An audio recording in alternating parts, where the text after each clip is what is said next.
আমার চ্যানেলে তোমাদের সকলকে স্বাগত।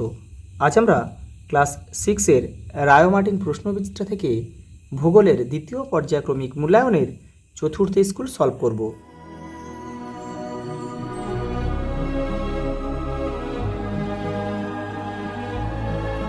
দেখো প্রথম প্রশ্ন, আকাশকে দিনের বেলা নীল দেখি, কি কারণ? দেখো অক্সিজেনের উপস্থিতির জন্য এটা হবে না, ধূলিকণা এটা হবে, অপশান সি ধূলিকণা ও জলকণার উপস্থিতির জন্য। পৃথিবীর বায়ুমণ্ডলে থাকা প্রধান দুটি গ্যাস নাইট্রোজেন আর অক্সিজেন কোথায় আছে? দেখো এই যে নাইট্রোজেন কিন্তু 78% রয়েছে, অক্সিজেন রয়েছে প্রায় 20%। কটা দেখো, কৃত্রিম উপগ্রহ পাঠানো হয় এক্সোস্ফিয়ারে, যেখানে কৃত্রিম যে মহাকাশ স্টেশন কিন্তু এই এক্সোস্ফিয়ারে গড়ে তোলা হয় বা স্থাপন করা হয়। পশ্চিমবঙ্গের জলবায়ু হচ্ছে উষ্ণ ও আর্দ্র, এইটা হবে উষ্ণ ও আর্দ্র প্রকৃতির। তাপের পরিমাপ হলো উষ্ণতা বা তাপমাত্রা লিখতে পারি আমরা।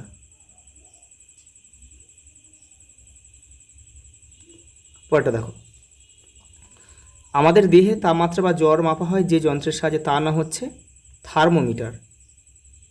তাপমাত্রা মাপা হয় কিন্তু থার্মোমিটারের সাহায্যে। আর ব্যারোমিটারের সাহায্যে কী হয়? চাপ মাপা হয়, বায়ুর চাপ। এগুলো তোমরা কিন্তু করে রাখতে হবে তোমাদেরকে। অ্যানোমিটারের সাহায্যে কী মাপা হয়? বায়ুর গতিবেগ মাপা হয়, গতিবেগ। আর হাইগ্রোমিটারের সাহায্যে আর্দ্রতা মাপা হয়। পরেরটা দেখো, পশ্চিমবঙ্গে বর্ষাকালে যে বায়ুর প্রভাবে বৃষ্টিপাত হয় সেটা হচ্ছে দক্ষিণ পশ্চিম মৌসুমী বায়ু। কোথায় রয়েছে দেখো, এই যে অপশান ডি দক্ষিণ পশ্চিম মৌসুমী বায়ু। আর শীতকালে আমাদের এখানে কোন বায়ু প্রবাহিত হয়? উত্তর পূর্ব, এই বায়ুটা উত্তর পূর্ব মৌসুমী বায়ু কিন্তু শীতের সময় আমাদের এখানে পশ্চিমবঙ্গে প্রবাহিত হয় ভারতবর্ষে। পরেরটা দেখো, ভূপৃষ্ঠ থেকে ভূমিরূপের উচ্চতা বাড়লে তাপমাত্রা কী হয়? যত উচ্চতা বাড়বে তাপমাত্রা কিন্তু কমতে থাকবে। কী হারে? 1000 মিটার উচ্চতায় 6.5 ডিগ্রি সেন্টিগ্রেড হারে কিন্তু উষ্ণতা কিন্তু কমতে থাকে। পরেরটা দেখো, তুলো সবচেয়ে ভালো চাষ হয় কোথায়, কোন মাটিতে? রেগুড় মাটি বা কালো মাটিতে। এই যে ল্যাটেরাইট মাটির রং লাল হয়, কারণ এতে কি দেখো লৌহ অক্সাইডের পরিমাণ কিন্তু বেশি থাকে। অপশান ডি লৌহ অক্সাইডের পরিমাণ কিন্তু বেশি থাকে। পরের প্রশ্ন দেখো, বিশ্ব অরণ্য দিবস পালন করা হয় 21শে মার্চ, আর বিশ্ব পরিবেশ দিবস হচ্ছে কিন্তু 5ই জুন। পশ্চিমবঙ্গের গাঙ্গেয় সমভূমি অঞ্চলে কী ধরনের উদ্ভিদ দেখতে পাওয়া যায়? এটা হবে ক্রান্তীয় পাতাঝরা অরণ্য। এটা অপশান বি আমাদের সঠিক উত্তর হবে। একটি জাতীয় উদ্যান হলো করবেট ন্যাশনাল পার্ক। দেখো পরেরটা, ভারতের কোন স্থানে একশৃঙ্গ গন্ডারের আধিক্য লক্ষ্য করা যায়? এটা হচ্ছে কাজিরাঙা অভয়ারণ্য, কিন্তু যেটা কিন্তু অবস্থিত উত্তর পূর্ব ভারতের আসামে অবস্থিত কাজিরাঙা অভয়ারণ্যে। পরেরটা দেখো, প্রতি বছর অক্টোবর মাসের প্রথম সপ্তাহ কি হিসেবে পালন করা হয়? অরণ্য সপ্তাহ।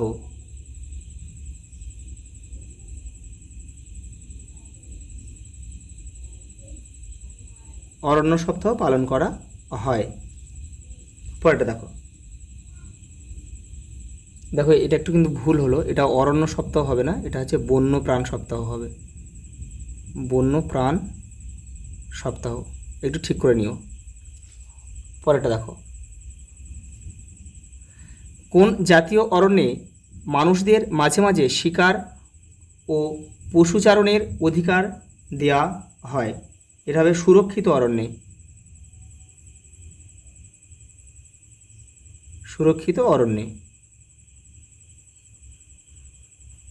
পরেরটা দেখো, রেসারপিন কোন উদ্ভিদ থেকে পাওয়া যায়? রেসারপিন মানে সর্পগন্ধা থেকে, সর্পগন্ধা এর মূল থেকে পাওয়া যায়। এমন একটি গাছের নাম লেখো যার পাতা কাঁটায় পরিণত হয়েছে। ফণিমনসা।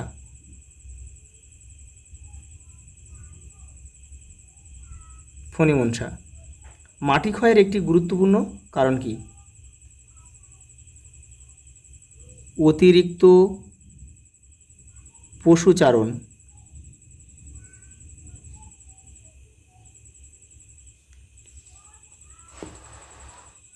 পরেরটা দেখো, কোন মাটিতে অত্যাধিক জৈব পদার্থ থাকে?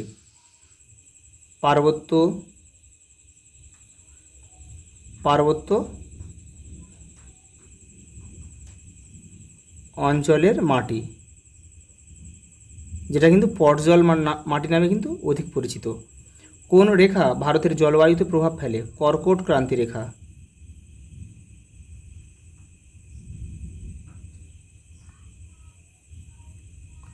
কর্কট ক্রান্তি রেখা। ভারতের কোথায় পৃথিবীর সবথেকে বেশি বৃষ্টি হয়? মৌসিনরাম। মৌসিনরাম চেরাপুঞ্জিতে অবস্থিত, মেঘালয় রাজ্যে। কুমেরু বিন্দুতে অবস্থিত মহাদেশটির নাম কি? আন্টার্কটিকা।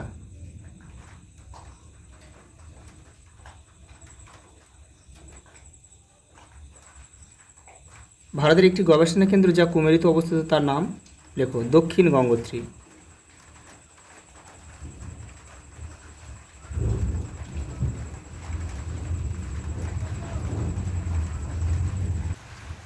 পরের প্রশ্ন দেখো, শীতকালে আমাদের চামড়ায় টান ধরে কেন? দেখে নাও। ঝড় ওঠার কারণ কি কি? দেখে নাও। পরের প্রশ্ন দেখো, মেঘাচ্ছন্নতা কাকে বলে? দেখে নাও, তোমাদের বইয়ের 48 নম্বর পেজে রয়েছে। এই দেখো, আকাশের মেঘের পরিমাপই হলো মেঘাচ্ছন্নতা। পরের প্রশ্ন দেখো, মেঘাচ্ছন্নতা তাপমাত্রার উপর কি প্রভাব ফেলে? দেখো, এটা 48 নম্বর পেজে তোমাদের বইয়ে রয়েছে উত্তরটা। এই যে এখান থেকে তোমরা কিন্তু এটা করবে, এই যে এখান থেকে এটা লিখতে হবে। চরমভাবাপন্ন ও সমভাবাপন্ন জলবায়ু কাকে বলে? দেখো 79 নম্বর পেজে রয়েছে, দেখো এই যে এখান থেকে এটা লিখতে হবে তোমাদের। পরের প্রশ্ন দেখো, পার্বত্য নাতিশীতোষ্ণ অরণ্য কোন প্রাকৃতিক পরিবেশে গড়ে ওঠে? দেখো এই যে এটা লিখতে হবে। দেখো 1500 মিটারের বেশি উঁচু অঞ্চল হতে হবে, প্রাকৃতিক অঞ্চলটা আর কি। দেখো, যেখানে বার্ষিক গড় তাপমাত্রা 15 ডিগ্রি সেলসিয়াসের কম হতে হবে, তুষারপাত বা বৃষ্টিপাত হতে হবে কত? দেখো 50 থেকে 100 সেমি। এই যে প্রাকৃতিক পরিবেশ, এই যে এই পয়েন্টের কথা বলছি। পরেরটা দেখো, টিকা লেখো সমউষ্ণ রেখা। 52 নম্বর পেজে রয়েছে, দেখো তোমাদের বইয়ের। দেখো, পৃথিবীর মানচিত্রে সমান গড় উষ্ণতাযুক্ত স্থানগুলোকে যে রেখা দ্বারা যুক্ত করা হয় তাকে সমউষ্ণ রেখা বলে। পরের প্রশ্ন দেখো, আবহাওয়ার পূর্বাভাস কীভাবে জানা যায়? তোমাদের বইয়ের 50 নম্বর পেজে রয়েছে। দেখো এই যে এইখান থেকে তোমাদের লিখতে হবে, এই যে আবহাওয়ার অফিসে 24 ঘন্টার আবহাওয়ার বিভিন্ন উপাদান সম্বন্ধে তথ্য সংগ্রহ করে আবহাওয়া মানচিত্র তৈরি করে, এখান থেকে এটা পুরোটা লিখতে হবে।